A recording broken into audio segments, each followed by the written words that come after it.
Well, forget the primary tomorrow. Pennsylvania is an important state for any presidential candidate come November. Reason why Mitt Romney's bringing Marco Rubio with him there today. To Town Hall's Guy Benson on whether this means Rubio's at least at the top of a VP shortlist. What do you think?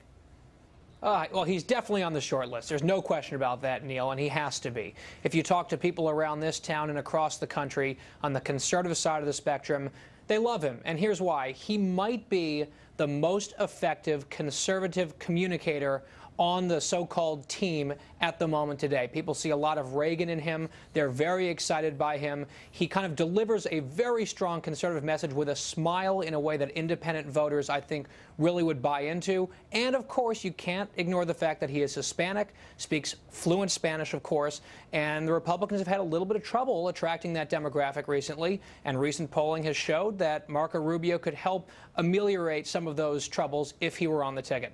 You know, the Republican, he is young. He has only served a little while in the Senate, so he hasn't been tested. What do you make of that?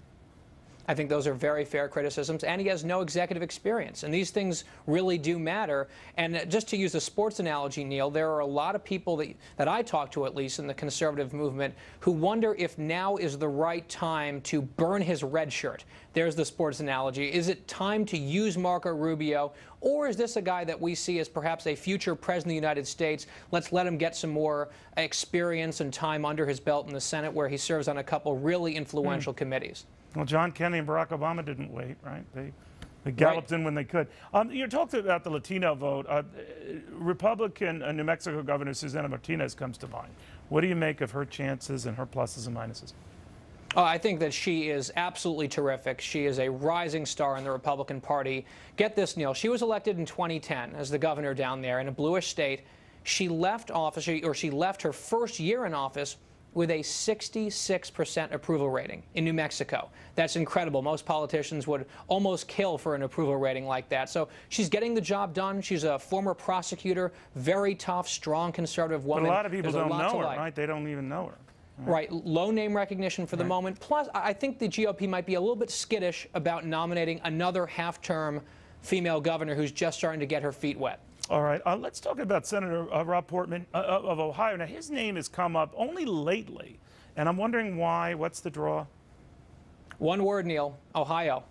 He is an immensely influential and popular senator from the state of Ohio. And if you talk to the Romney people, they will tell you he was instrumental in helping Mitt Romney eke out a win there on Super Tuesday. He also has a pretty impressive resume. He's not just a freshman senator. He was in the U.S. House of Representatives. He served in the Bush administration representing the country abroad as U.S. Trade Representative. He was also the budget director under President Bush. But while he was the budget director, unemployment was below 5%.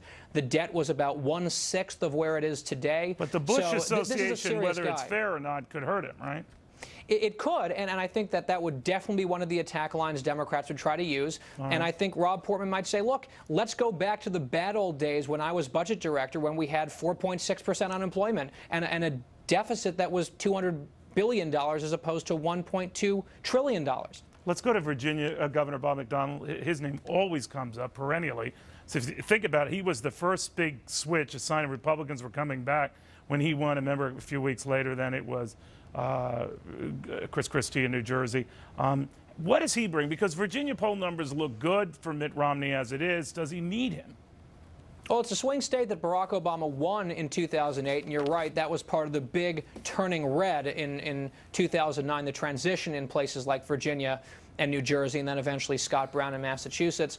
And I think with Bob McDonnell, first of all, in Virginia, governors are term limited to one consecutive term. So he's going to be out of a job in 2013 anyway. The people of Virginia would probably re-elect Bob McDonnell because he's done a really good job. He inherited a big deficit. He's turned it into a surplus without raising taxes. People really like him. His approval rating is very strong in the state. And he's a southern swing state governor.